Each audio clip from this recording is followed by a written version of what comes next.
Bom dia, pessoal. Vamos chegando aí para falar um pouquinho da prática de hoje.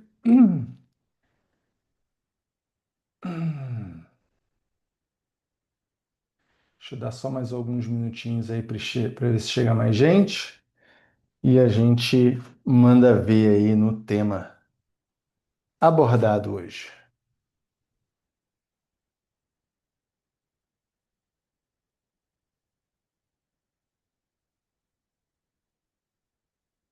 Bom dia, Bruno. Bom dia, pessoal. Bom dia. Hum.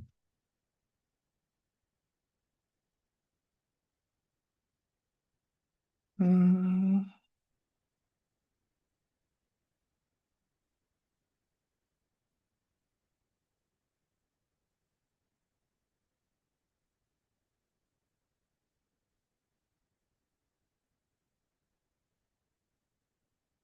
Hum.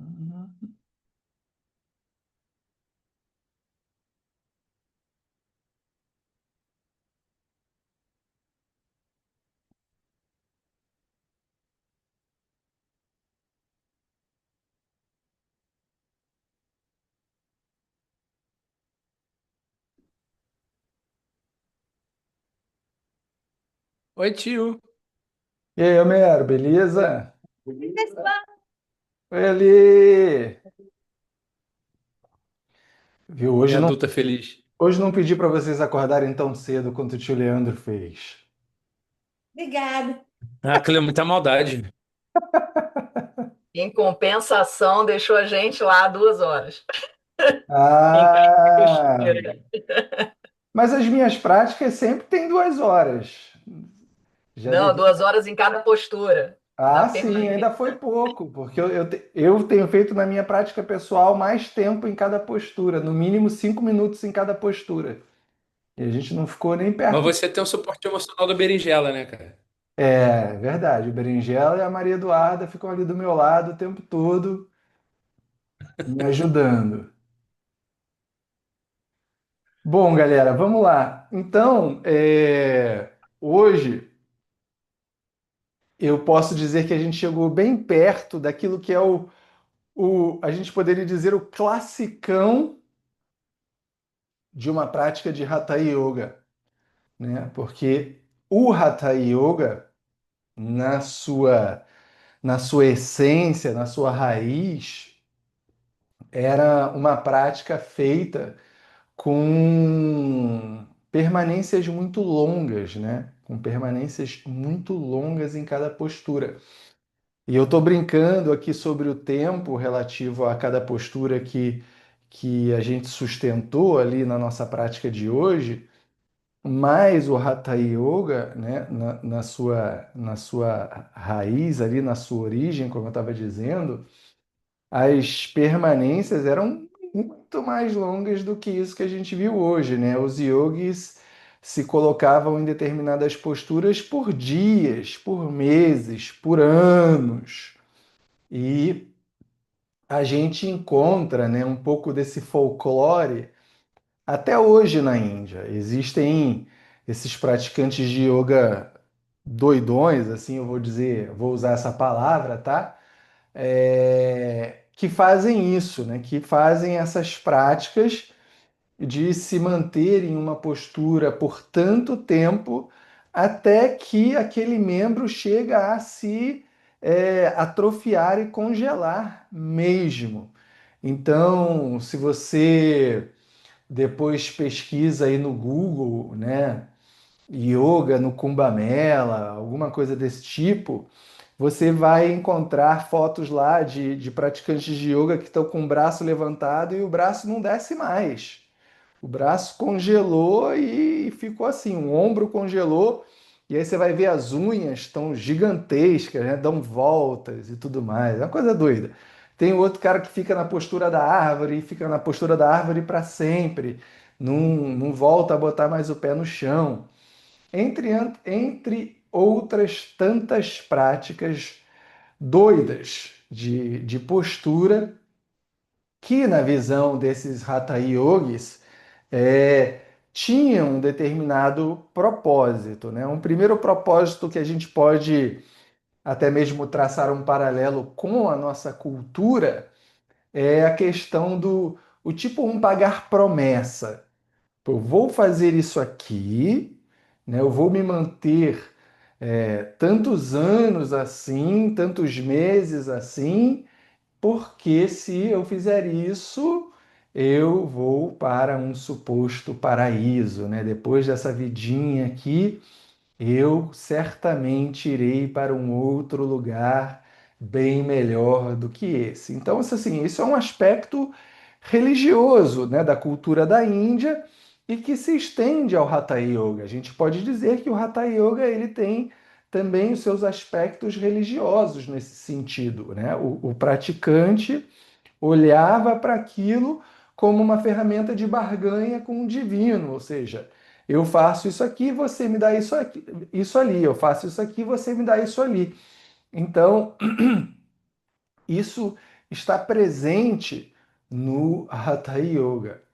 E uma outra forma de olhar para isso também é que esses Hatha Yogis, eles imaginavam também o seguinte, que é, se eu me mantiver imóvel o máximo de tempo possível, ou seja, se eu evitar executar qualquer tipo de ação, é menos chance de eu produzir algo que se chama papam dentro dessa cultura da Índia também. Por quê? Porque dentro da cultura da Índia, dentro da cultura do Veda, existe isso que se chama karma. E karma significa literalmente agir. Só que existe o que é chamado pelo Veda de lei do karma. E a lei do karma, ela pode ser subdividida de duas formas. Uma coisa é um fato, tipo, eu faço alguma coisa e vejo o resultado imediato da ação. Tipo, se eu solto essa garrafa, ela vai cair, porque existe a lei da gravidade. Então, ação, reação, isso é um fato. Agora existe um outro tema. Olha, o meu microfone está aqui, ó, tá bem pertinho, mais pertinho do que isso não dá, tá? E um outro tema em relação à lei do karma é uma especulação, que é aquilo que eu faço hoje vai gerar um resultado não visível que será colhido em um determinado momento. Isso se chama fruto não visível da ação, ou em sânscrito, adrushtaphalam. E esse fruto não visível da ação, ele é, portanto, dividido em dois elementos, punyam e papam. Ou seja, aquilo que foi feito de forma adequada, dentro daquilo que a gente combinou aqui como dharma, como aquilo que deve ser feito, isso gera punyam, isso é mérito.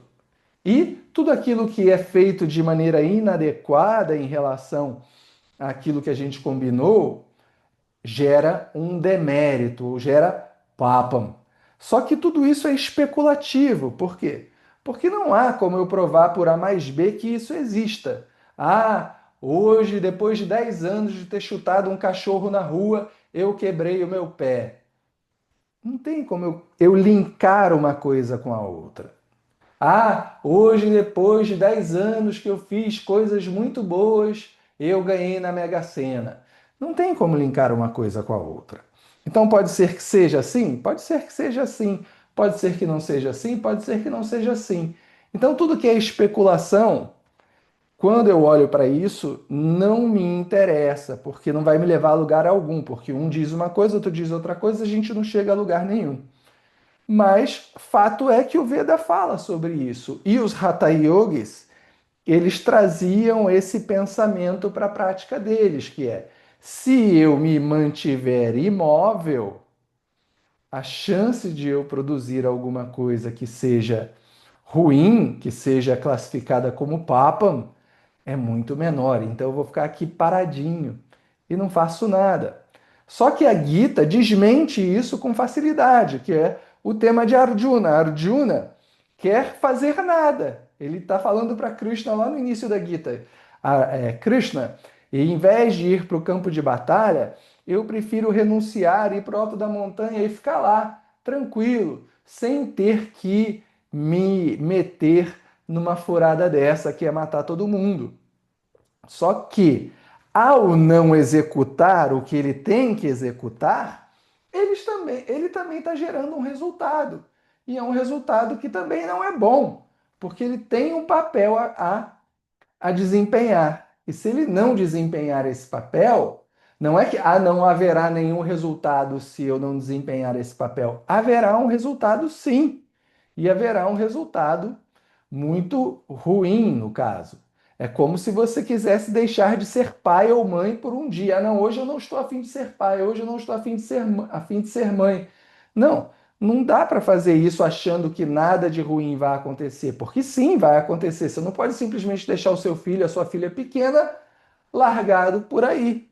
Você precisa cumprir com o teu papel, por mais que você não queira fazer isso, por mais que você não esteja afim de fazer isso. Então, essa opção, na verdade, não é uma opção e vai gerar papam de qualquer jeito. Então, esse é o lado, digamos, cultural do Hatha Yoga em relação a esse tema que eu quis trazer para a nossa prática hoje. Só que, para além disso, também tem todo o aspecto fisiológico, todo o aspecto prático da prática, que é o que um período maior de alongamento vai provocar no meu corpo. Então, a Renata já disse aqui de cara: caramba, deixou a gente 2 horas em cada postura, que horrível, que isso, que aquilo outro. Assim, muitas pessoas vão ter esse tipo de reação. Tipo, cara, uma permanência mais longa parece ser muito penosa para o meu corpo. Ou também uma permanência mais longa, como eu falei no começo da prática, é muito desafiadora para minha mente. Por quê? Ficar parado no lugar, né, simplesmente permitindo que o corpo vá se acomodando dentro do próprio esforço. Esse período de tempo que eu fico parado ali é a oportunidade perfeita para minha mente se dispersar. Então, é muito engraçado e muito interessante a gente observar como a mente de cada um funciona, né? Porque tem pessoas que vão acomodar isso com muita tranquilidade. Que ótimo, que maravilhoso. Eu amo, eu odeio, assim, né? É o meu guna falando. Eu não gosto de prática muito rápida, eu não gosto de prática muito dinâmica, eu gosto de uma prática cadenciada, que eu possa entender o que eu estou fazendo, né? Que eu possa explorar o que eu estou fazendo. Obviamente que hoje a gente foi ao extremo disso. Aí eu puxei ao extremo disso exatamente para testar a mente, porque eu posso me dispersar com facilidade. Então é interessante observar como a nossa mente reage a uma permanência em uma determinada situação, seja ela qual for. Por quê? Porque, em primeiro lugar, a minha mente ela vai qualificar aquela situação, aquela condição. Ela vai atribuir um valor para aquilo. Ela vai falar: eu gosto disso, eu não gosto disso. Raga e Dvesha se expressando na paisagem da sua mente. E a gente viu, né, a gente está estudando aí ao longo do nosso curso de formação o quanto o yoga é a capacidade de administrar raga e doesha, porque isso é o tempo todo na nossa vida. O tempo todo na nossa vida estamos lidando com raga e doesha. Não é só na prática física, não é só na prática sobre o tapete. E isso é o que também aparece, né? Usando aqui a Gita também como uma referência para o nosso estudo, isso é o que Krishna fala para Arjuna. Ele fala para Arjuna no capítulo 3 e ele volta a falar para Arjuna a mesma coisa no capítulo 18. Ele fala para Arjuna o seguinte: Arjuna, cumpra com o seu papel, porque cumprir com o seu papel é o que deve ser feito. Não fica pensando no papel do outro, que parece ser muito melhor do que o seu, e que por isso parece você tanto o deseja. E o que Krishna quer dizer para Arjuna com isso? Ele quer dizer que, de novo, cada um de nós tem as suas responsabilidades ao longo da vida. E não dá para fugir dessas responsabilidades, principalmente fantasiando que as responsabilidades das outras pessoas parecem ser mais agradáveis do que as suas responsabilidades. Porque elas só parecem ser mais agradáveis. Porque, no fim das contas, responsabilidade é responsabilidade. E mais do que isso, cada um de nós tem um processo particular para amadurecer. Se a gente olhar para as nossas vidas aqui e agora, cada um tem os seus percalços, cada um tem os seus momentos de alegria, de felicidade, as suas conquistas, etc. E tudo isso é um processo particular de amadurecimento. Eu não vou ter o amadurecimento que eu preciso ter desempenhando papéis, responsabilidades que não condizem com aquilo que eu tenho que fazer. E por que eu estou falando isso? Por que a Gita está falando isso? De novo, porque no cumprimento das nossas responsabilidades, dos nossos papéis, que é um exercício repetitivo, né? A gente precisa lembrar do que Patanjali também fala no Sutra 12, abhyasa é uma repetição. O que é uma repetição? A repetição é ser pai todos os dias, já que você decidiu ser pai, ser mãe todos os dias, já que você decidiu ser mãe, ser marido, esposa, ser professor de yoga, ser dentista, ser advogado, ser lixeiro, não importa. O que acontece? Todos os dias que eu preciso desempenhar as minhas responsabilidades, de novo eu sou exposto às mesmas preferências e às mesmas aversões que eu tenho. Então, essa continuidade na exposição das coisas que eu gosto e que eu não gosto é um desafio.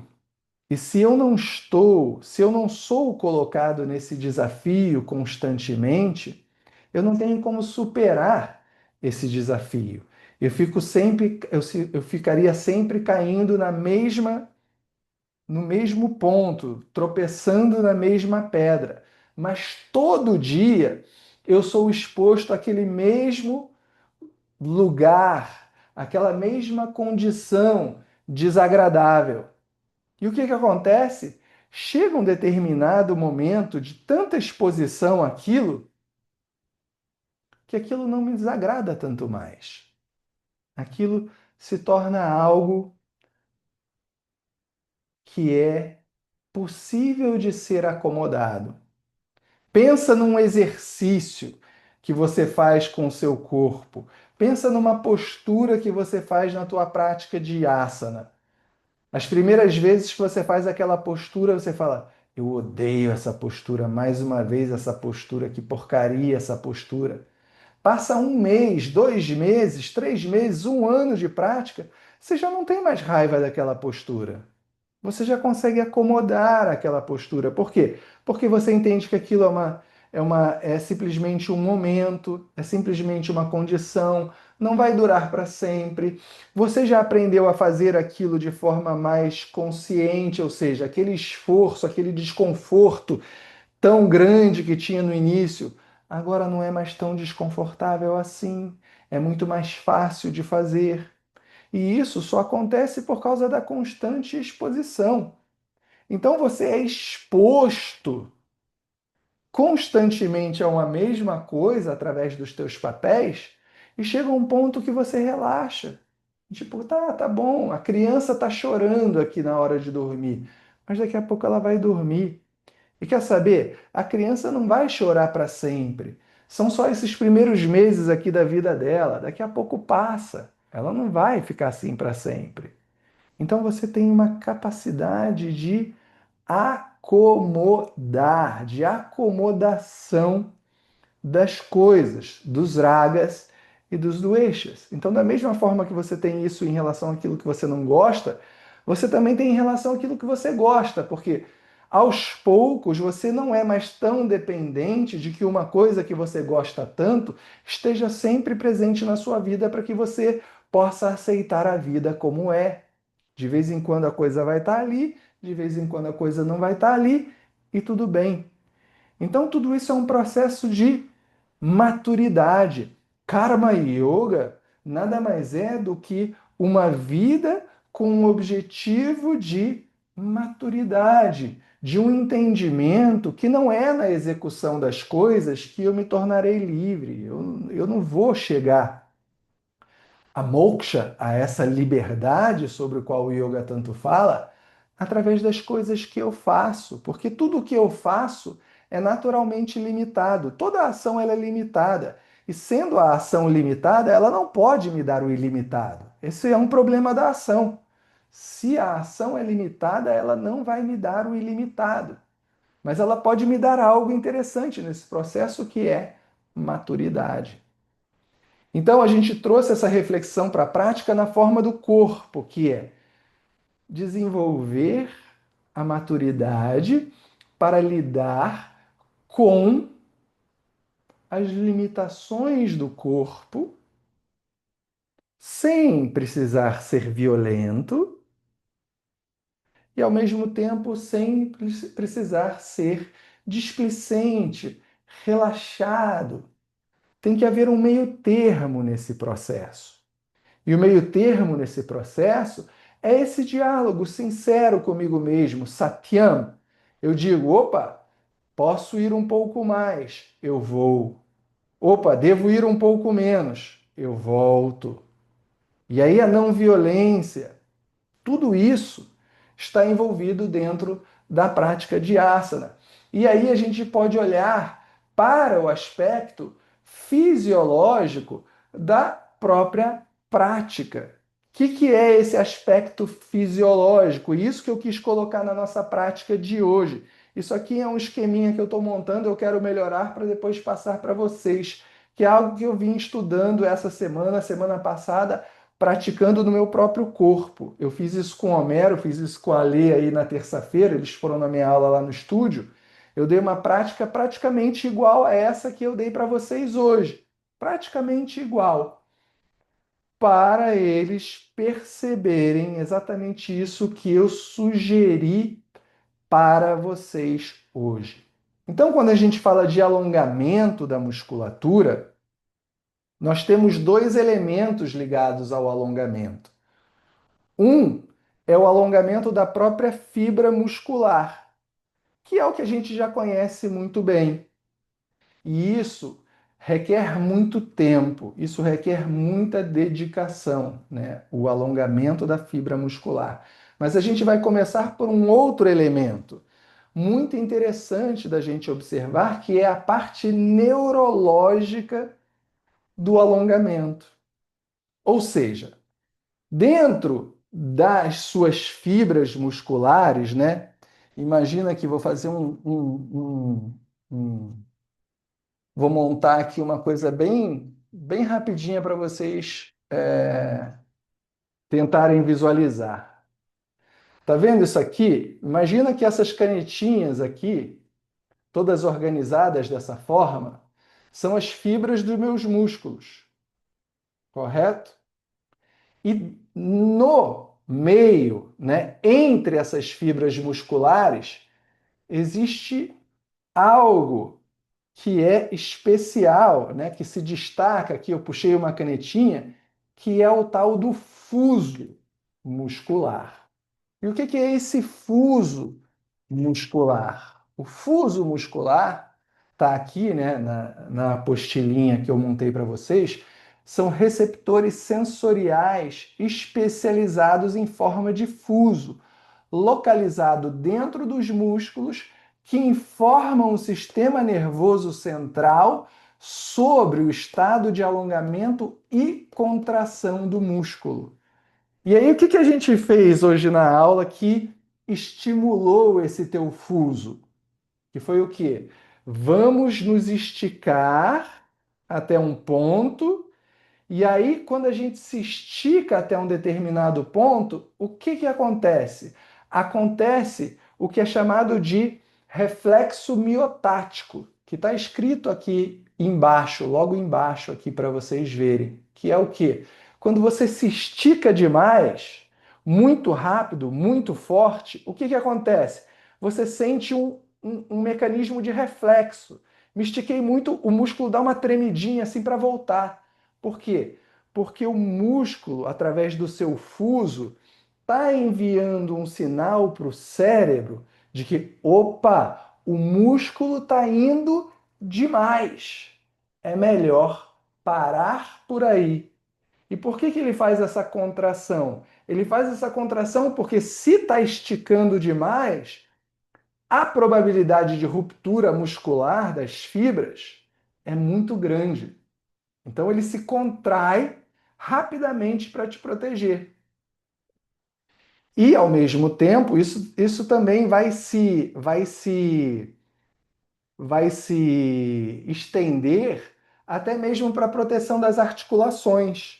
Quando uma articulação sua está em perigo, ou seja, ela está ali no máximo da sua extensão, e por isso a gente sempre fala na prática, cuidado com o cotovelo, não estica o teu cotovelo completamente. Cuidado com o teu joelho, não estica o teu joelho completamente. Por quê?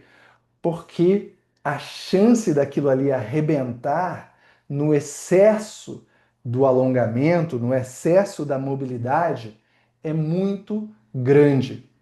Então, o que eu quis provocar em você hoje na prática? Vamos chegar no limiar do desconforto do alongamento. Por quê? Porque o alongamento, ele só é efetivo, ele só é eficiente quando ele promove um desconforto no teu músculo. Se você está alongando aqui, digamos, e não está sentindo nenhum desconforto no teu músculo, não está havendo nenhum ganho de alongamento de fato. Não está havendo. Você precisa de um certo desconforto. Mas esse desconforto, ele não pode ser confundido com a dor. Quando é dor de fato, você já passou do limite. E é o momento em que você deveria recuar. Então, o que acontece? Quando você expõe o seu corpo de forma moderada a esse desconforto, esse reflexo miotático, ele vai se tornando mais suave, ele vai se atenuando. Por quê? Porque a fibra, ela se alonga pouco a pouco, né? As fibras musculares, como eu falei, que é a parte que vai demorar mais tempo, né, para a gente ter um ganho realmente de alongamento, mas ela vai se esticar um pouquinho mais, ela vai se estirar um pouquinho mais, sem perigo de rompimento. Então eu sustento aquilo ali por um pouco, e aí aquela sensação ela se atenua, ela se torna mais suave, e à medida em que ela torna-se mais suave, eu posso avançar um pouquinho mais. E aí ela torna-se suave de novo. Eu posso avançar um pouquinho mais, eu posso avançar um pouquinho mais, eu posso avançar um pouquinho mais. E aí, só pulando um pouquinho aqui para frente, o que eu quero dizer com tudo isso? Peraí.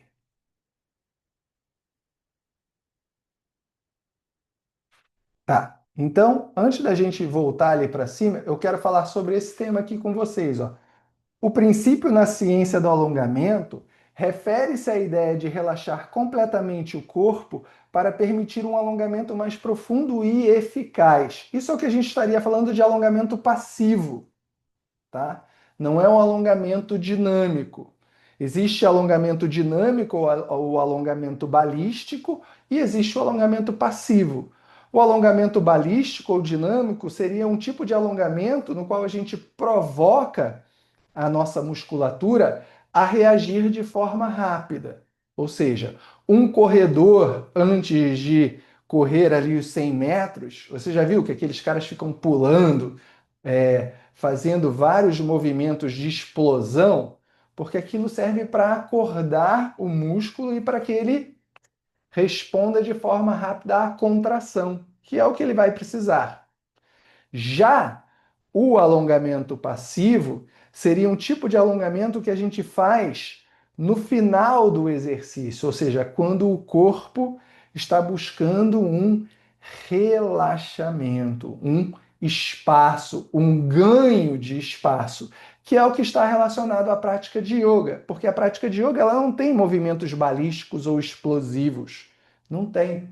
A prática de yoga é uma prática muito mais passiva. Então, o princípio da ciência do alongamento refere-se à ideia de relaxar completamente o corpo para permitir um alongamento mais profundo e eficaz. A ciência por trás disso é que os músculos se alongam melhor quando totalmente relaxados, pois isso ajuda a amortecer o reflexo miotático, que entre parênteses aqui eu coloquei, é a defesa natural do corpo contra o alongamento excessivo. Então a gente não chega na postura no grau máximo de uma vez. Mas o que a gente faz? A gente transmite pelo sistema nervoso, por esses fusos musculares, a informação de que há um pouquinho mais de espaço para avançar. Por quê? Porque os músculos estão relaxando pouco a pouco. Eles entram naquela tensão máxima, e eu falei, é o desconforto, não é a dor. Né? Vamos fazer esse desenho aqui, esse desenho de estiramento. Ele se mantém ali, e ali o estímulo de dor ele é atenuado. E aí, no momento em que esse estímulo de dor é atenuado, você pode avançar um pouquinho mais. Você pode avançar um pouquinho mais. Você pode avançar um pouquinho mais. E você vai ganhando espaço pouco a pouco. E isso é o corpo das pessoas que vão nas nossas práticas de yoga em geral, que são pessoas muito limitadas. Então não adianta você chegar para aquela pessoa, vamos fazer um alongamento intenso logo de cara no seu máximo, no movimento máximo, de alongamento máximo. Não vai ser saudável para aquela pessoa. Você precisa ir pouco a pouco. Como a gente fez hoje, a gente faz sempre no Uttanasana, né? A gente fez hoje o Uttanasana mais longo, com o joelho que começava dobrado, ia se esticando aos poucos, ia se esticando aos poucos, ia se esticando aos poucos. Não sei se você percebeu no meu corpo, mas eu percebo no meu corpo isso claramente. O meu Uttanasana, depois de alguns minutos ali de permanência, é totalmente outro. Porque eu vou vencendo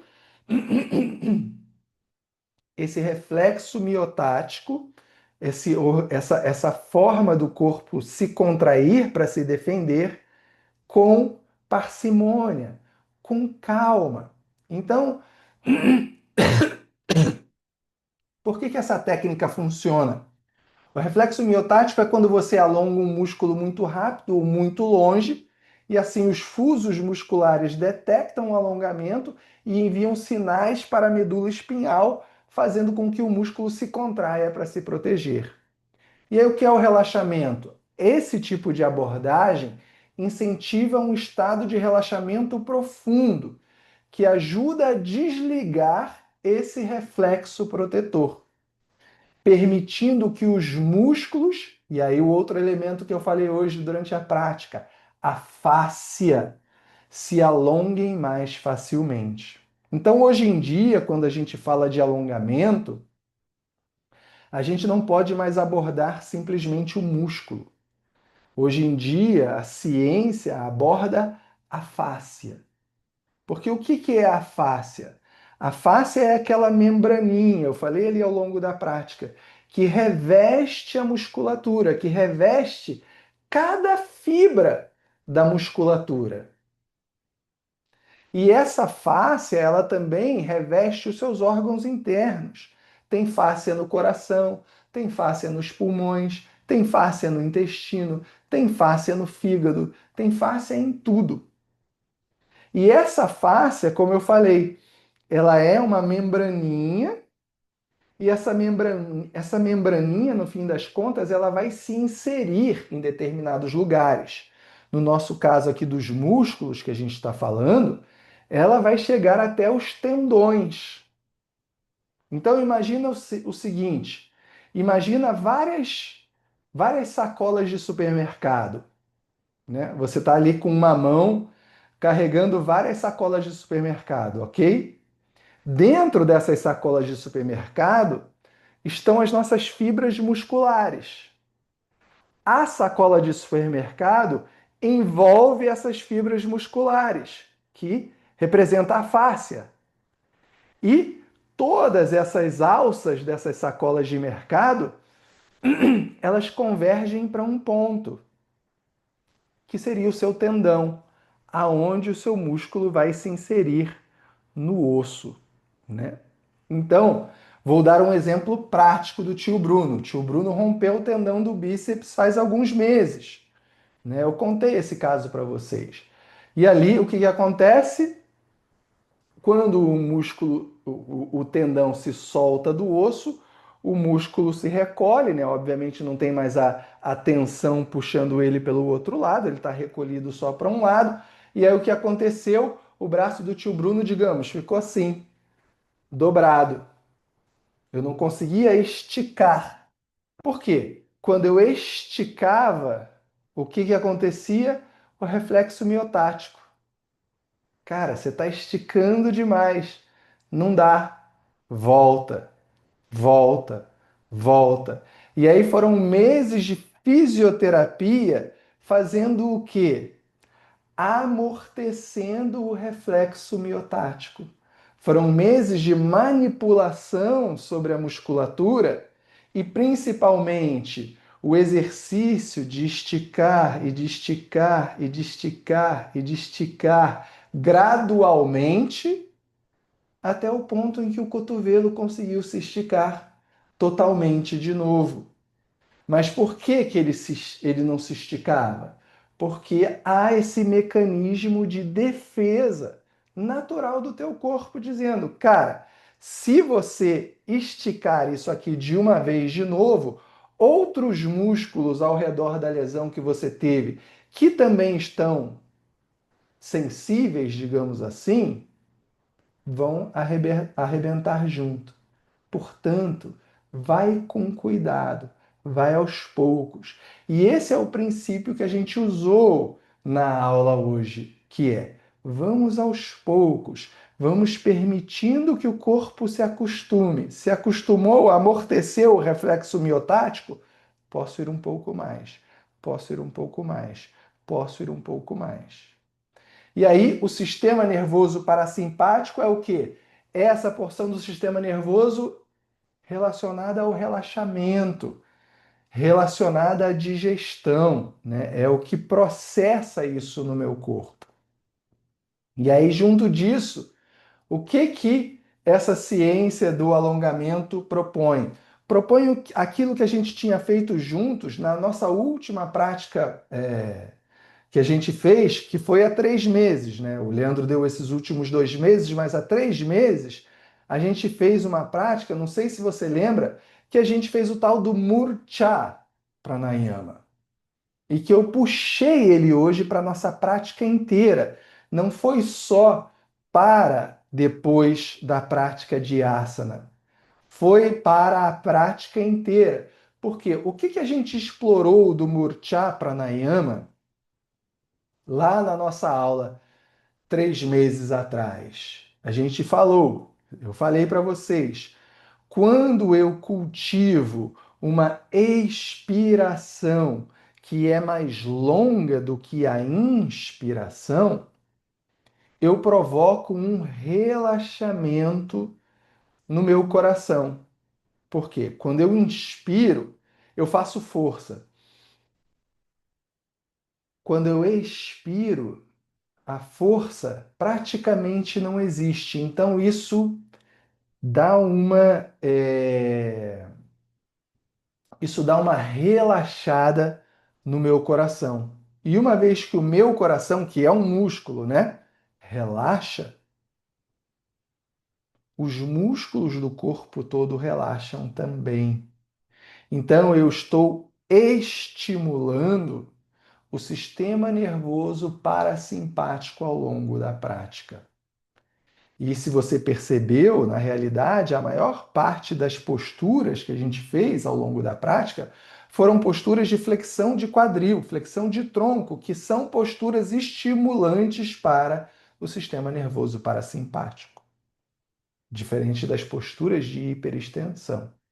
Então, a respiração profunda e lenta, como uma proporção de inspiração para expiração de 4 para 8, que é um exemplo simplesmente de dobro, né? Estimula a parte de descanso e digestão do sistema nervoso, que reduz a tensão e promove um estado calmo e relaxado. Então, como praticar? Que foi o que a gente fez hoje. Faça uma postura. Encontre uma posição que lhe permita sentir um alongamento suave. Não é chegar no máximo da postura de uma vez. A gente chegou no máximo da postura 2 minutos depois. A gente não chegou de uma vez.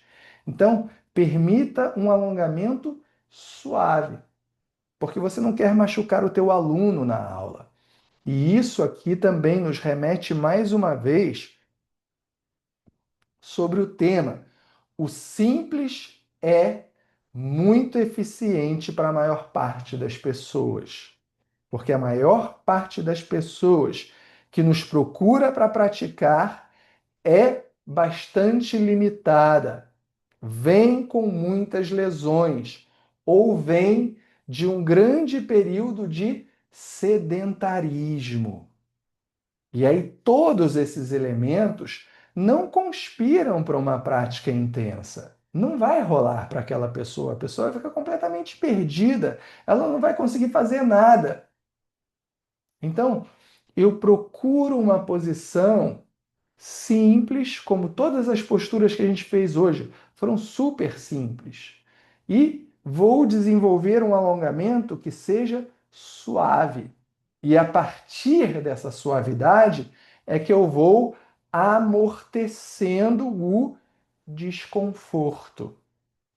Então, respiro profundamente. Inspiro pelo nariz, contando cerca de 4, e expiro pela boca ou pelas narinas, contando cerca de 8, porque isso promove o relaxamento.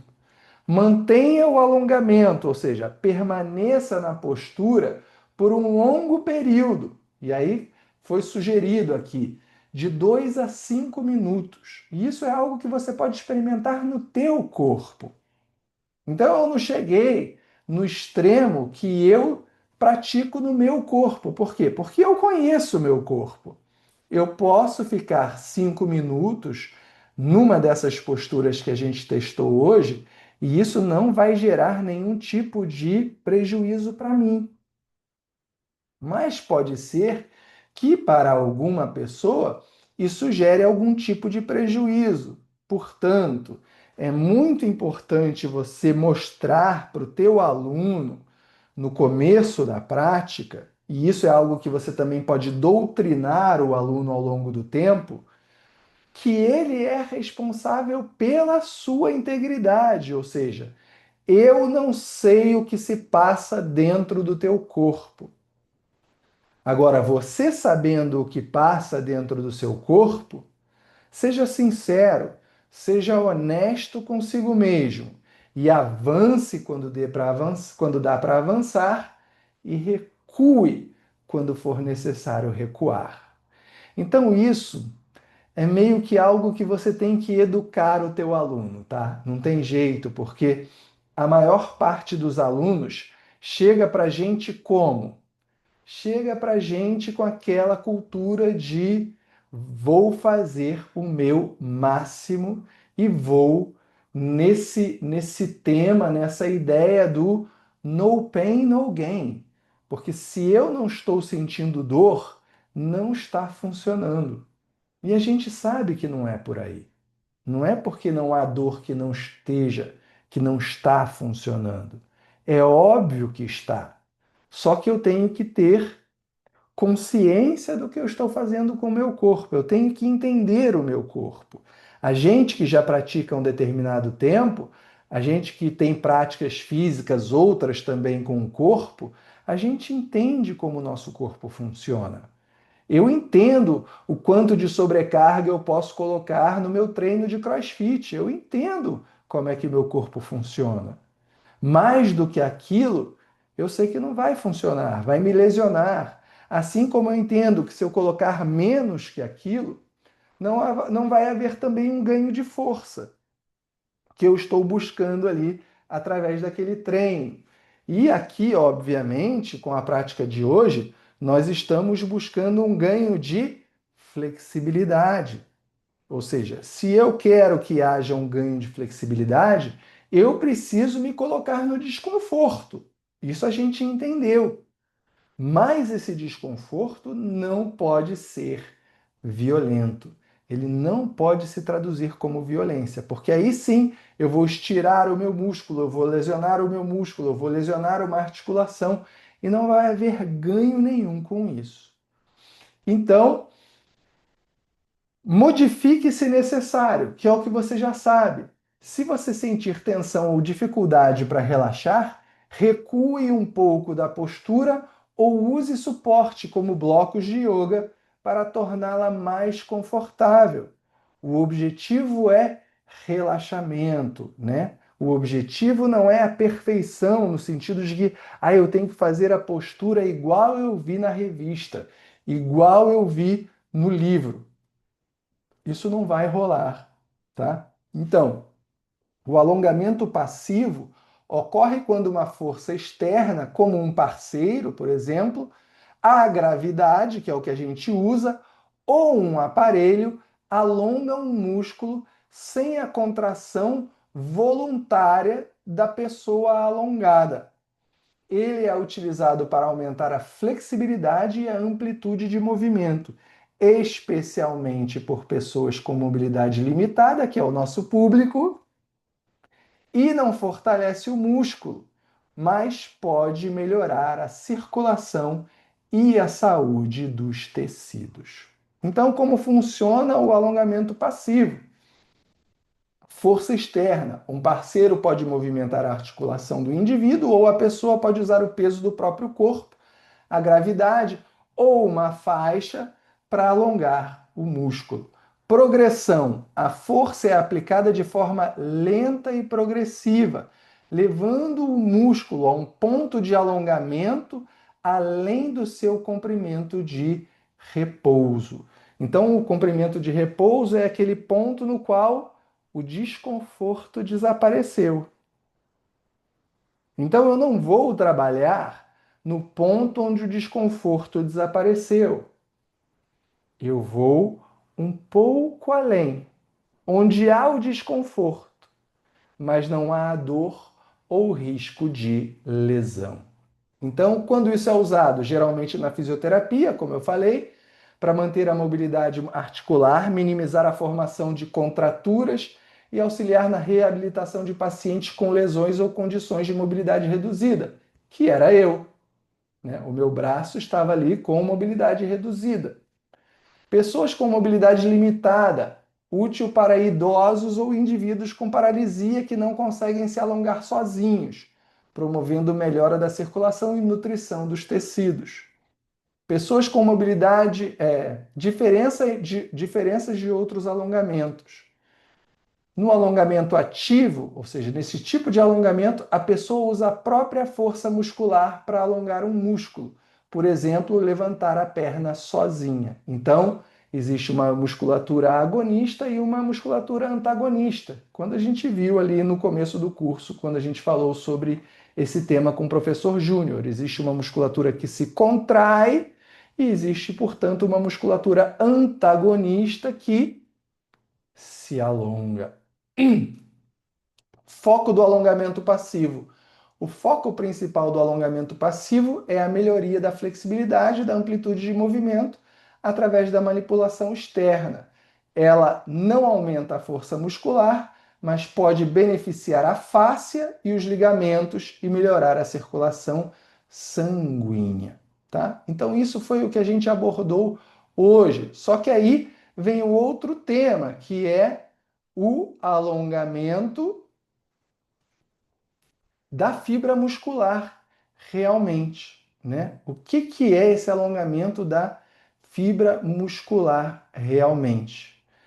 Parte física do alongamento. E aí a gente tem que levar em conta um elemento, né? Uma palavra científica aqui, que é o sarcômero. O sarcômero é a unidade contrátil básica das fibras musculares do músculo esquelético. Cada sarcômero é composto por filamentos de proteínas, chamados de miofilamentos, e inclui os filamentos grossos de miosina, os filamentos finos de actina. A gente não precisa decorar nada disso, é só para a gente aguçar aqui a nossa curiosidade. Os feixes de miofilamentos são chamados de miofibrilas. A estrutura do sarcômero é tradicionalmente descrita como bandas escuras e claras visíveis no microscópio. Esse padrão de bandas nos sarcômeros deve-se principalmente ao arranjo dos miofilamentos grossos e finos de cada unidade. Essas bandas incluem, né, todos esses elementos aqui, que, como eu falei, a gente não precisa decorar, é só por título de curiosidade, mas a principal função das miofibrilas é a contração muscular, que ocorre quando os filamentos deslizam uns sobre os outros, aquele gesto que eu estava fazendo para vocês. A contração inicia-se na junção neuromuscular através da libertação de um neurotransmissor chamado acetilcolina. Funcionalmente, as miofibrilas estão intimamente relacionadas com duas proteínas reguladoras chamadas troponina e tropomiosina, que ajudam a regular a contração muscular. Além disso, para a contração muscular é fundamental que haja íons de cálcio nas células. A concentração do cálcio dentro das células musculares é controlada pelo retículo endoplasmático, que é tudo muito específico aqui agora. A sarcomerogênese é o processo biológico de criação e adição de novos sarcômeros, ou seja, as unidades contráteis do músculo esquelético, que resulta num aumento do comprimento do músculo e não da espessura. Este fenômeno é desencadeado por tensões mecânicas elásticas, como o alongamento máximo. Então, prestem atenção. Como é que a gente chegou no alongamento máximo? A gente só pôde chegar no alongamento máximo com o amortecimento do reflexo miotático. Então, o que eu estava falando lá no começo? Essa é a primeira etapa do alongamento. Quando eu penso em alongar um músculo e quando eu penso em ganho de alongamento de um músculo, primeiro é a parte neural do alongamento, ou seja, a informação que o músculo transmite através do fuso para o sistema nervoso central. Então, a partir dessa informação que o músculo transmite ao meu sistema nervoso central, o meu sistema nervoso central vai enviar de volta a informação para o músculo que é relaxa. Relaxa. Dá para relaxar. Relaxa. Você contraiu, se contraiu, chegou ali no máximo, reflexo miotático. Aquilo foi amortecendo, amortecendo, amortecendo, amortecendo. Relaxa. Então eu relaxo. E à medida em que esse reflexo miotático é amortecido e, portanto, me permite avançar com segurança, eu vou chegar no meu alongamento máximo como? Gradualmente. Cheguei no meu alongamento máximo pelos próximos 30 segundos, digamos. Agora, o estímulo que o sistema nervoso central mandou para o meu corpo de novo, para o meu músculo de novo, é relaxa. Aí eu avanço mais um pouco. E aí eu fico ali mais 30 segundos. E aí vou, e aí vou, e aí vou.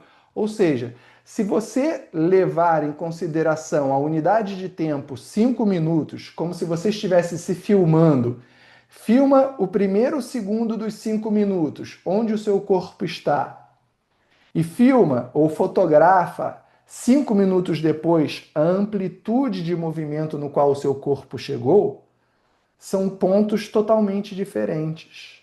Mas como é que ele chegou lá? Ele não chegou lá numa porrada só. Porque se ele tivesse chegado numa porrada só, provavelmente você teria se rasgado no meio. Mas você amorteceu o desconforto causado pelo alongamento máximo. A gente disse, alongamento não existe sem desconforto. Então eu chego no meu ponto de desconforto e trabalho com atenção dentro do meu limiar de desconforto e ganho em cima daquilo um pouquinho. E ganho em cima daquilo um pouquinho. E ganho em cima daquilo um pouquinho mais. E a cada ganho, ou seja, a cada momento em que eu estou chegando no meu alongamento máximo, a sarcomerogênese está acontecendo, ou seja, está havendo um aumento do comprimento das fibras musculares, porque as fibras musculares elas são, né, elásticas, né? Elas não são rígidas, elas têm uma propriedade elástica, por isso que você alonga e contrai, assim como um elástico, ele se estica e se encolhe, ele se estica e se encolhe. Então, é nesse momento, e por isso que é um segundo estágio do alongamento, é que o seu músculo realmente se desenvolve no quesito, na valência alongamento, comprimento. Este fenômeno desencadeado por tensões mecânicas elásticas, como o alongamento máximo, é fundamental para o crescimento muscular, para a recuperação de imobilizações, que era como o meu braço estava, imobilizado. Tanto que quando eu cheguei para fazer fisioterapia, o meu fisioterapeuta falou: joga essa tipóia fora, porque o seu braço não pode ficar congelado, o seu braço tem que se mexer, porque senão vai ser muito mais difícil se recuperar depois. E para a adaptação a exercícios que alongam os músculos. Ou seja, a gente já falou aqui também na formação, eu posso ter falado, o Júnior pode ter falado, mas eu também certamente já disse para vocês que o nosso corpo, ele depende de 4 a 8 semanas de adaptação para um novo movimento, para um novo exercício. Então, essa adaptação a exercícios que alongam os músculos. Então, com seus alunos, galera, peguem leve, vão devagar, porque isso não acontece de um dia para o outro. Isso é um processo longo e de paciência. O que acontece logo de cara, o que acontece mais rápido no processo de alongamento é o amortecimento do desconforto, a parte neural. Você sente isso em todas as práticas que você faz. Você avança um pouquinho mais na prática, aquele desconforto, aquele reflexo de contração não está mais tanto presente. Mas o alongamento da fibra, isso depende de mais tempo. E por isso você não vai numa paulada só. E aí, só para concluir esse tema aqui rapidinho, eu vou desenvolver melhor essa apostila para entregar uma coisa bem melhor para vocês ainda, tá? Eu fiz isso aqui essa semana, assim, muito rápido, né, nos tempinhos ali que me sobraram. Como essa sarcomerogênese funciona? A adição de sarcômeros em série. A sarcomerogênese ocorre com a adição de novos sarcômeros ao longo do mesmo eixo, em série, ao contrário da hipertrofia, que adiciona sarcômeros em paralelo para a força para aumentar a força. O estímulo de alongamento, o alongamento elástico e a tensão mecânica passiva são os principais impulsionadores da sarcomerogênese. Implicações para o crescimento muscular, processos como o crescimento natural dos animais e a prática de exercícios de alongamento prolongado, como o treino excêntrico ou a mobilização prolongada numa posição alongada, que é o que? A isometria, podem levar à sarcomerogênese. Então, quais são os benefícios disso aí? O crescimento muscular longitudinal, responsável pelo crescimento crônico dos músculos em comprimento, adaptação a alongamentos, ou seja, ajuda os músculos a adaptarem-se a posições alongadas, isometria, como observado em programas de alongamento ou intervenções cirúrgicas de alongamento de membros, melhora a capacidade de contração, ou seja, ao adicionar sarcômeros em série, aumenta a velocidade de contração e a capacidade de encurtamento do músculo. O princípio, né, como eu disse, na ciência do alongamento, refere-se à ideia de relaxar completamente o corpo para permitir um alongamento mais profundo e eficaz. Então você ouve essa palavra o tempo todo na prática. Relaxa, relaxa, relaxa. Isso tudo é científico, tá? Então eu vou abrir aqui rapidinho, né, o meu o meu chat, que eu vi que vocês escreveram bastante aqui. A Renata disse: "Percebi bem isso. Prática que me fez refletir. Primeiro eu verifiquei que meu sadhana está bem levinho, preciso exigir mais. Quando a gente pratica sozinho, a tendência é essa. Você se acomoda. Só vou fazer o que eu gosto e já que ninguém está vendo, eu não preciso aqui me forçar tanto. Então foi até uma forma que eu encontrei de trabalhar a minha prática de forma mais intensa, sem ninguém estar vendo, Renata, foi essa questão do tempo em cada postura. Eu comecei a pegar o meu celular e botei um timer para cada postura. Não tem roubo. Tipo, eu me propus a ficar 5 minutos em cada postura. Eu tenho que esperar o timer apitar. Óbvio que se eu estou sentindo dor, né? Eu estou sentindo que aquilo ali não está legal, eu tenho todo o direito de sair e vou sair. Mas se eu sinto que é simplesmente um desconforto e dá para aquilo ser vencido aos poucos, eu não roubo de mim mesmo. Eu fico, não, vou ficar aqui e vou me propor a fazer o que eu me propus a fazer. E eu fiz isso nas últimas 2 semanas, tá? Na semana passada e nessa semana.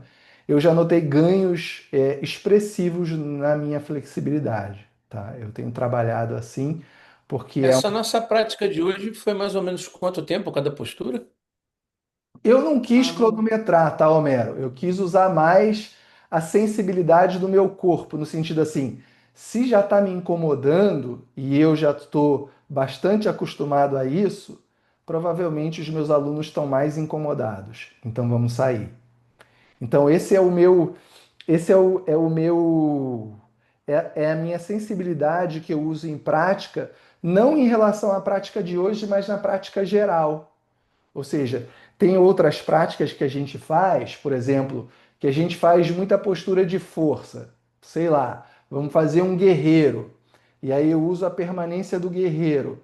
E se eu estou fazendo a prática junto, quando eu começo a sentir que o meu guerreiro já está começando a cansar, é porque os meus alunos já passaram, às vezes, do ponto do cansaço. E há formas da gente perceber isso, né? Uma é a respiração do aluno que foi para o espaço, outra é o aluno, por exemplo, que já botou o joelho no chão no guerreiro, que ele não aguenta mais, a feição, né, do aluno. Então, há várias formas da gente trabalhar essa sensibilidade. No caso aqui hoje, eu uso a sensibilidade do meu corpo, porque se já está ficando ruim para mim, né, eu sei que para o meu aluno, que tem menos adaptação do que eu, tem menos prática do que eu, provavelmente já está ruim. A não ser que eu pegue, obviamente, uma pessoa super flexível. Uma pessoa que é super flexível, no que a gente trabalhou hoje, que foi basicamente alongamento, não foi força, ela vai sofrer menos do que eu até. Ela vai sofrer muito menos do que eu. Agora, provavelmente uma pessoa que tem muita flexibilidade, e aí eu coloco ela para fazer força, que eu tenho mais, ela vai sofrer na força. E aí eu tenho que dosar a força dela, que não vai ser a mesma que a minha, provavelmente. Provavelmente, tá?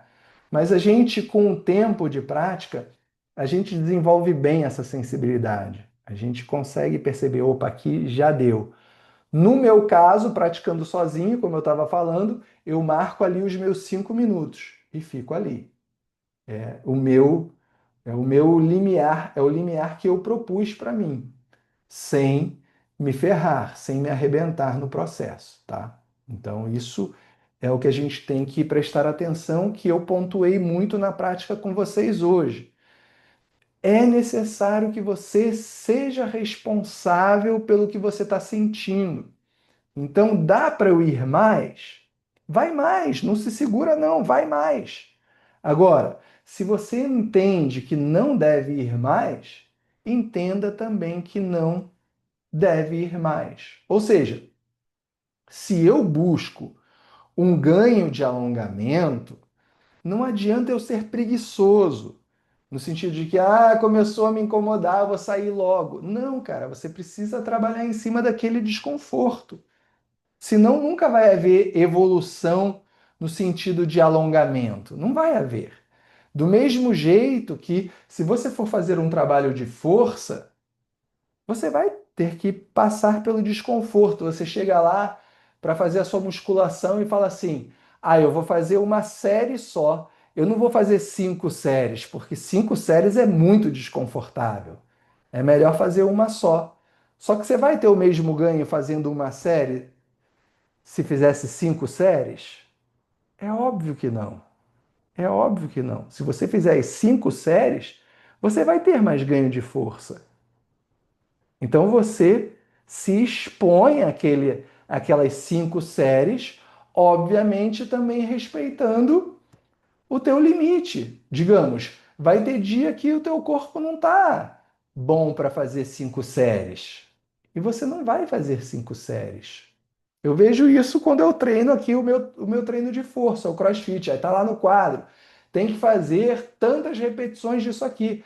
Cara, tem dias que eu falo, eu só vou fazer 5 repetições. É o que o meu corpo permite que eu faça hoje. Eu não vou fazer 75 como está escrito no quadro. Não vai rolar. Eu sei que hoje eu vou me machucar. Só que eu me exponho a um nível de desconforto que dá, que é diferente de não fazer, que é muito pior. Então aqui é a mesma coisa. Eu tenho que me expor a um nível de desconforto, a um nível de desconforto, mas não mais do que aquele nível que pode progredir para a dor crônica. Eu não quero chegar nesse nível. Eu não preciso chegar nesse nível. Então, entre a não violência, a preguiça, o relaxamento, como eu falei no começo da aula, e o empenho, o esforço, a dedicação, tem que haver um meio termo. Porque tem aquela pessoa que é a kamikaze, que vai para porrada logo, e tem aquela outra pessoa que é muito da preguiçosa. Tipo, vou passar daqui não. Tá bom. Já que eu não estou sentindo dor, tá ótimo, maravilhoso. Não, você tem que sentir o desconforto muscular, porque se não houver o desconforto muscular, não está havendo alongamento. Não está. Então, assim, até mesmo ontem eu fui fazer fisioterapia de novo, fazer uma revisão lá da minha fisioterapia. Aí, de vez em quando, eu estou fazendo alongamento aqui pro meu antebraço, pro meu bíceps, né? E eu acho que estou alongando dentro do meu desconforto. Aí chegou o meu fisioterapeuta ontem e vrau, mas puxou muito aqui a minha mão para alongar ainda mais. Aí eu falei, não, agora sim eu estou sentindo desconforto. Eu estava achando que eu estava me alongando, mas na verdade eu sou muito preguiçoso. Eu deveria estar trabalhando no meu desconforto que eu não estava. E aí eu fui sentir o desconforto lá na hora, tá? E aí a Renata continua dizendo aqui, o segundo é que precisei ficar mais focada do que normalmente fico nas posturas desconfortáveis. Eu queria sair dela e as confortáveis quase relaxava totalmente. Então foi aquilo que eu falei: apego e aversão. Apego e aversão. Você quer repetir o que é gostoso, mas você não quer repetir o que não é gostoso. Só que de vez em quando é necessário que você passe pelo não gostoso, né? E isso é uma metáfora para a vida, né? Que eu estava falando. De vez em quando não, todo dia você faz aquilo que não é gostoso e você reclama, reclama, reclama, até um momento em que você consegue acomodar aquilo e aquela reclamação toda desaparece. A tua mente não fica mais tão cri-cri quanto antes. E aí a Kátia colocou aqui. Então, na hora da tremedeira, a gente permanece porque é só um reflexo, não a necessidade de voltar duas casinhas, porque se voltamos, a gente não evolui no alongamento. Então, isso é um limiar que você tem que descobrir. Entendeu? Tá ali aquela tremedeira levinha, né? Você tá sentindo aquele desconfortinho. Pô, dá para eu ficar aqui. Agora, o que que é diferente? É diferente quando é uma porrada só. E a porrada só, ela leva à lesão. Por exemplo, o meu braço. O que que aconteceu com o meu braço? O meu braço, ele se esticou de uma vez só. Num movimento só, ele foi ao máximo. E o que que aconteceu quando o meu braço se moveu ao máximo de uma vez só? Não deu nem tempo de ter a contração reflexo. Ele simplesmente arrebentou. Então não é isso que eu quero que aconteça no meu corpo. Eu sinto aquele desconfortinho, mas esse desconfortinho, ele não é uma violência para o meu corpo. E ele pode ser amortecido aos poucos. E por isso a gente experimentou isso hoje. Você experimentou isso hoje no teu corpo. A gente ficou um pouquinho, né? A gente ficou ali no Uttanasana, né? Uma postura bem reveladora disso. Com o joelho bem dobrado. Aí daqui a pouco o que você fez? Você conseguiu esticar o seu joelho 1 milímetrozinho a mais. E aí o que aconteceu quando você esticou o seu joelho 1 milímetrozinho a mais? Os teus isquios tibiais, né, os músculos posteriores da coxa, se esticaram um pouquinho mais. O que aconteceu? Tremedeira de novo, tremedeira de novo. E aí você segurou ali com calma, respirando, tudo controlado. E aí, 1 milímetro a mais. E aí ficou ali mais um pouquinho, 1 milímetro a mais. Você não fez um estirão de uma vez. Você não foi para o alongamento máximo de uma vez. Você foi para o alongamento máximo aos poucos. E aí até o ponto em que você realmente chegou no teu alongamento máximo no sentido, daqui hoje não dá para passar. Só que amanhã, talvez você ganhe 1 milímetro a mais. Talvez depois de amanhã, você ganhe um outro milímetro a mais. E olha só que interessante em relação à fáscia que eu estava falando. A fáscia, que é essa membrana que tudo reveste, ela é um órgão extremamente enervado. Ou seja, o estímulo nervoso chega no teu corpo todo, principalmente pela fáscia. Ou seja, se você está estressada hoje, digamos, aconteceu alguma coisa na sua vida que não tem nada a ver com músculo, tá? Tipo, sei lá, aconteceu alguma coisa que te deixou estressada. Tipo, não tem dinheiro para pagar a conta de gás. Aí você fica estressada. Por que que o seu corpo não se alonga bem naquele dia? Por causa da fáscia. Porque a fáscia, recebendo esse estímulo de estresse do sistema nervoso central, se contrai. E aí você não se estica. E aí você fala, cara, eu estava me alongando tão bem a semana inteira. Por que que hoje meu corpo está todo durão? Às vezes é uma causa nervosa, mental, que contrai a tua fáscia. E como eu disse, essa fáscia, ela reveste também os teus órgãos internos. Então, numa semana XYZ que você está estressada, o que que acontece com você? Prisão de ventre. Por que prisão de ventre?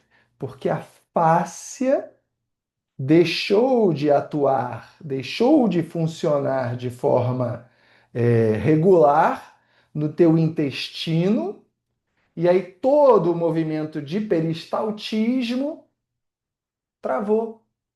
E aí, prisão de ventre. Olha que interessante como toda essa coisa está encadeada pela fáscia. E por isso hoje os fisioterapeutas, os estudiosos do corpo humano, dão tanta importância para a fáscia. E o quão é importante que ela esteja funcionando bem. Porque também, se no momento desse de estresse que eu estou falando, acontece uma prisão de ventre, acontece um problema respiratório, acontece uma arritmia do coração. Todas essas coisas acontecem por quê? Porque esse geralmente é um ponto fraco no teu corpo. E aí, nesse ponto fraco do teu corpo, onde a fáscia tem também ali um desequilíbrio, você tem um desequilíbrio em uma determinada parte do teu corpo. Ou seja, quando o bicho pega, a coisa estoura na parte mais fraca do teu corpo, que pode ser a tua digestão, pode ser a sua respiração, pode ser várias coisas, pode ser o seu fígado, podem ser várias coisas. E tudo isso pode estar relacionado com a fáscia, por isso a gente cuida bem da nossa fáscia, né? Alongando a fáscia, né? Tratando bem ela com com a prática de yoga também. Eu disse ao longo né, quando a gente colocou o tornozelo ali, né, o peito do pé no chão, que às vezes você sente um queimar, né? Colocou o peito do pé no chão ali, queimou. Essa sensação de queimadura é a fáscia. Quando você estica o joelho, fazendo, sei lá, a gente vai fazer um Paschimottanasana, né? Ou um Janushirshasana. Vou lá na frente para pegar o meu pé e estico o joelho. Aí você sente aquele queimar ali atrás do joelho, bem específico. É a fáscia. Lembra que eu falei que a fáscia são aquelas sacolinhas de mercado e elas vão se inserir, né, no tendão, né? Os músculos aqui atrás da tua coxa que se inserem ali na perna, eles vão. Ali está o teu tendão, né? Aí você sente aquele arder. Se você pega aqui atrás do teu joelho, o teu tendão, é muito fácil você pegar o teu tendão aqui atrás do joelho, né? Você consegue pegar ele com facilidade. E é exatamente aqui que você sente essa sensação de queimadura, quando você estica o joelho na postura. Porque é a fáscia. É a fáscia que está ali se juntando, né? Chegando no tendão, que é onde o seu músculo se inserirá no osso, tá? Então, quando eu arrebentei o meu tendão do bíceps, qual foi a sensação na hora? Queimação, porque arregaçou aquilo tudo de uma vez. E aí depois vem a Kátia, continua falando aqui. Quando volta da permanência, para mim, é onde mora o desconforto, mas é momentâneo também. Por quê? Porque você estava num ponto de estiramento muscular muito grande. E aí quando você volta, o que que você tem a princípio? Uma suave contração. Essa contração ela é desconfortável. Por quê? Porque o músculo estava no máximo. Hoje, quando a gente estava com a perna esticada no chão, afastada lateralmente, como é que eu falei para você dobrar o joelho? Usa a força do braço. Porque se você dobrar o teu joelho depois do tempo que a gente ficou com a perna esticada, super alongada, cara, é muito desconfortável. E ali pode haver uma contratura, reflexo na hora, porque está muito esticado. E de repente a gente faz força de contração, pode machucar. E ali a gente então usa a força dos braços para ajudar nesse processo. E aí você falou também, são os alunos que têm pressa. Isso é um ponto fundamental na prática de yoga. Vocês já perceberam um paradoxo que é: todo mundo chega na prática de yoga, ou vários alunos chegam na prática de yoga da gente e falam assim: ah, eu preciso desacelerar, minha vida está muito acelerada, eu preciso respirar calma e não sei o que, tá, tá, tá. Não é mal galera chega assim. E aí fazem a tua aula, e aí qual é o feedback? Ah, foi muito lento, é muito parado, né? Eu não consigo ficar parada. Mas filho, é exatamente o que você está precisando. Você não chegou aqui procurando isso? É isso que eu estou te dando. Como é que você fala isso? Então, assim, as pessoas estão muito aceleradas. E o que que elas acabam buscando na prática de yoga? Uma prática acelerada também. É por isso que essas práticas de yoga, né, que fazem muito sucesso hoje em dia, são essas práticas muito fluidas e dinâmicas. Por quê? Porque elas não vão contra a natureza da pessoa, que já é ser muito fluida e dinâmica nas suas ações do cotidiano.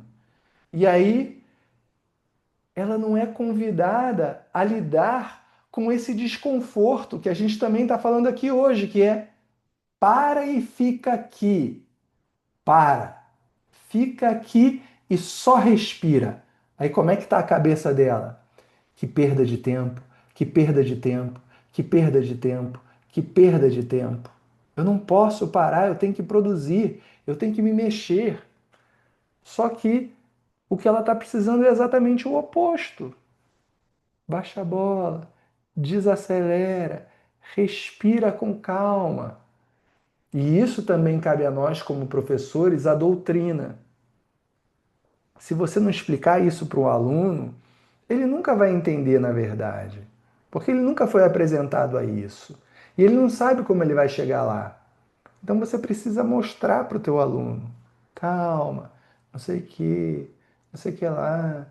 E vai ter aquele aluno que vai ficar te olhando com aquela cara torta. Que saco isso aqui.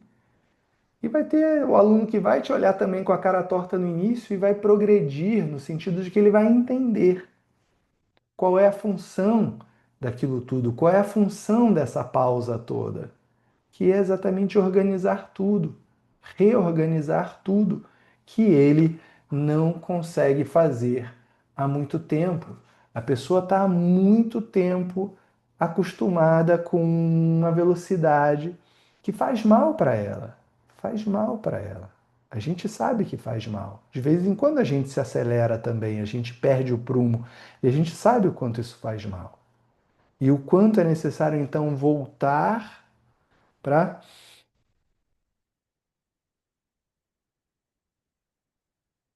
simplesmente fazer essa respiração que foi proposta ao longo da prática de hoje, porque acalma o coração, descarrega o coração.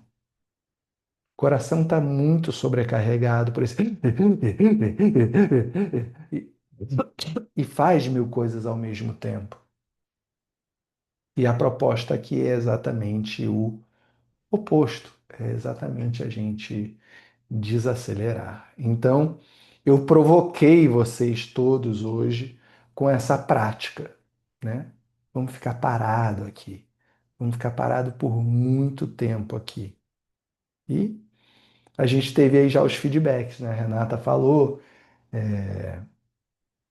cada um vai reagir de uma forma diferente. E provavelmente, tá? Provavelmente amanhã ou mais tarde você vai sentir um desconforto muscular, porque foi um estímulo diferente que você propôs ao seu corpo, tá? Eu senti esse desconforto um pouquinho na semana passada. Agora o meu corpo já está mais adaptado, mas é possível que você sinta, tá? Então amanhã a gente fala sobre isso. Amanhã vocês me dizem, fiquei bem, não fiquei bem, foi bom, não foi bom.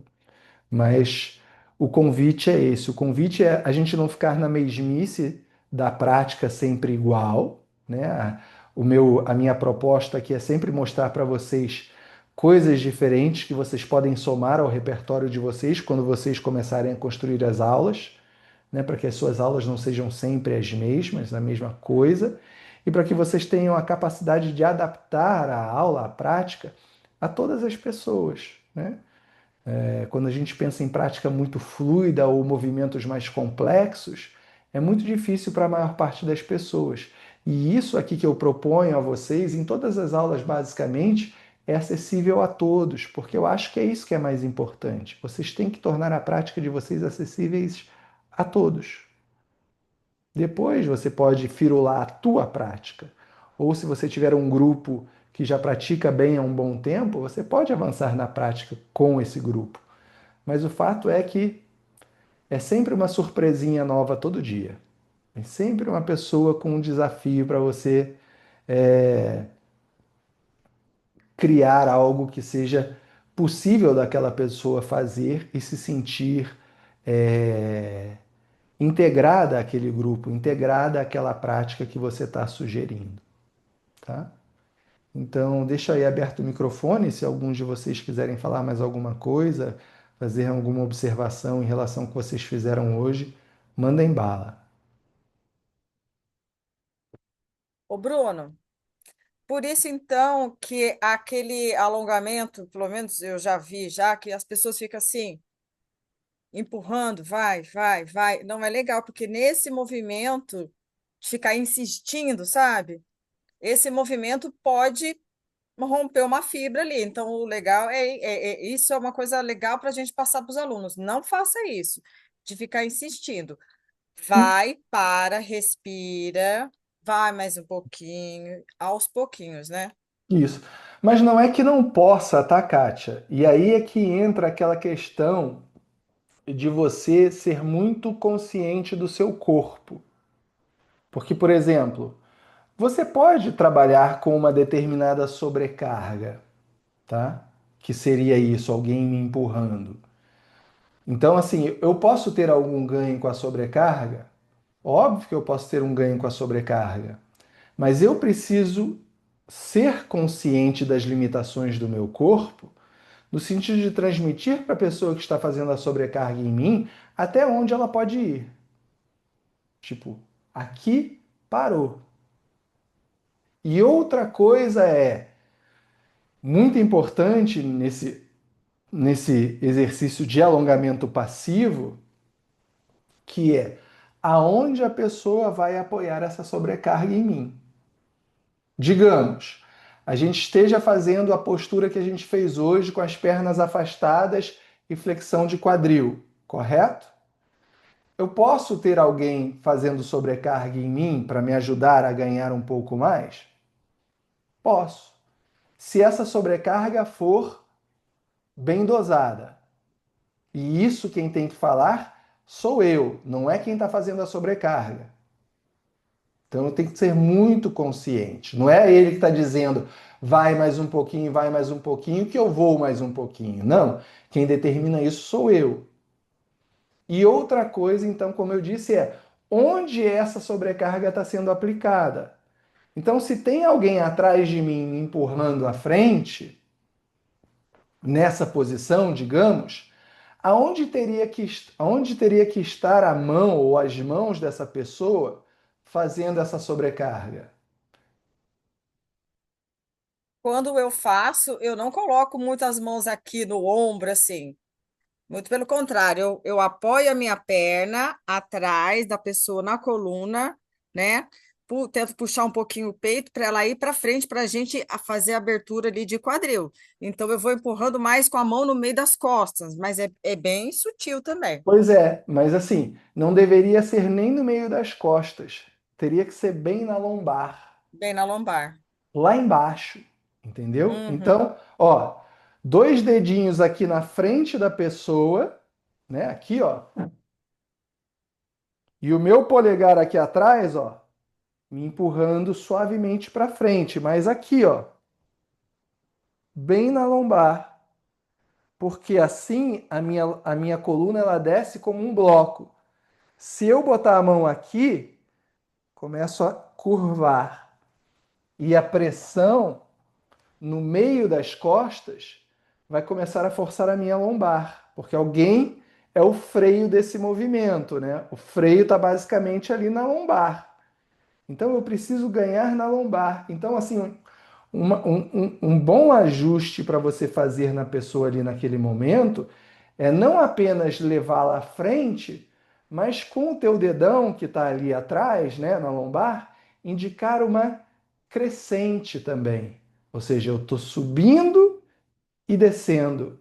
Quer dizer, eu estou subindo e dobrando. Ou seja, eu não estou comprimindo ao descer, né? Fazendo isso. Eu estou fazendo isso. É tipo igual no Adomuca, né? Só que é o contrário, vamos dizer assim. Exato. Mas, ô Bruno, deixa eu te perguntar uma coisa bem específica para mim mesmo. Estou até atrapalhando a galera. É o músculo mais aqui embaixo das costas, Uhum. que eu esqueci o nome. Eu tenho ele. Multífidos. Não, é. Romboides, sei lá, não, Isso. romboide não é. É todo Enfim, mundo junto, entendeu? tudo junto, mas enfim, esse mais ali que protege mesmo a lombar. Ele é o mais encurtado. Esse tipo de alongamento, pedindo para alguém me alongar, é legal, então, para alongar o músculo, que daí eu fazendo mais assim, eu vou alongar o músculo, né? Existe Sim. algum outro? Porque eu estava pensando que eu preciso melhorar esse músculo, alongar mais esse músculo. Existe Mas, algum outro sem ser assim? mas percebe que às vezes não é só as costas. A gente está falando de uma cadeia posterior toda. Então, tem os músculos das costas, tem os glúteos, tem os isquiotibiais. Tudo isso interfere na flexão do teu quadril, tá? Então, pode ser também muito interessante, eu estava pensando em fazer até isso na aula de amanhã, que é o quê? Você vai por etapas, ou seja, eu quero me concentrar nas costas. Então eu faço com os joelhos dobrados. E aí eu atuo basicamente só nas costas.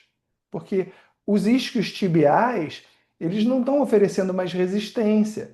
A única resistência está no músculo das costas, nos músculos das costas. Aí depois de fazer só isso, eu faço só os isquios tibiais, digamos. Eu estico os joelhos e trabalho com os joelhos esticados e não me dobro muito para frente. Dobro o máximo que dá, mas concentro nos isquios tibiais. Alongo os glúteos, como a gente fez hoje. Kapotasana é muito importante. As pessoas esquecem de alongar glúteo. As pessoas alongam perna, coxa, costas, mas não alongam glúteo. Está na mesma cadeia. Ou seja, lembra ainda de que Envolvendo toda a cadeia posterior está a fáscia da cadeia posterior. Então não é só o músculo, mas a liberação miofacial da cadeia posterior. Então, massagem na base dos occipitais é liberação da inserção da fáscia. Pega uma bolinha dura e fica massageando a sola do pé. É liberação da fáscia. Faz isso que eu falei, essas duas massagens. Essa aqui e a da sola do pé, e depois faz um Uttanasana e me diz a diferença. Então tem muita coisa envolvida. Não é assim, às vezes pontual. Mas óbvio, você pode trabalhar pontual, você pode trabalhar com a sobrecarga, como você falou, mas se tem alguém fazendo essa sobrecarga em você, Kátia, você tem que ser muito consciente e responsável e não ir no embalo da pessoa. Vamos lá! Encosta o peito no chão, tá quase chegando. Ah! Não. Aqui, ponto. Fico aqui, avanço um pouco mais. Fico aqui, avanço um pouco mais. Fico aqui, aponto.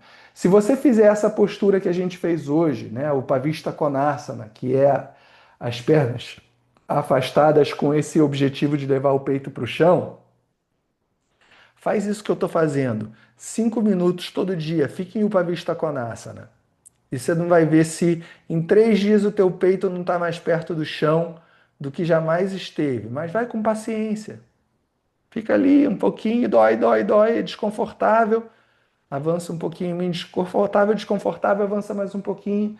Você vai vendo como você vai chegar lá aos pouquinhos, tá? Mas sempre responsável pela tua integridade. Mais, gente.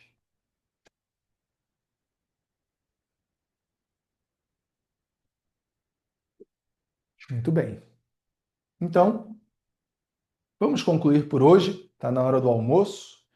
E amanhã a gente se encontra às 8 da madrugada de novo para mais uma prática. Om Purnamadav Purnamidam Purnat Purnamudachyate Purnasya Purnamadaya Purnamevavashishyate. Om Shanti Shanti Shanti Harihi Om Shri Guru Bhyo Namaha Harihi Om.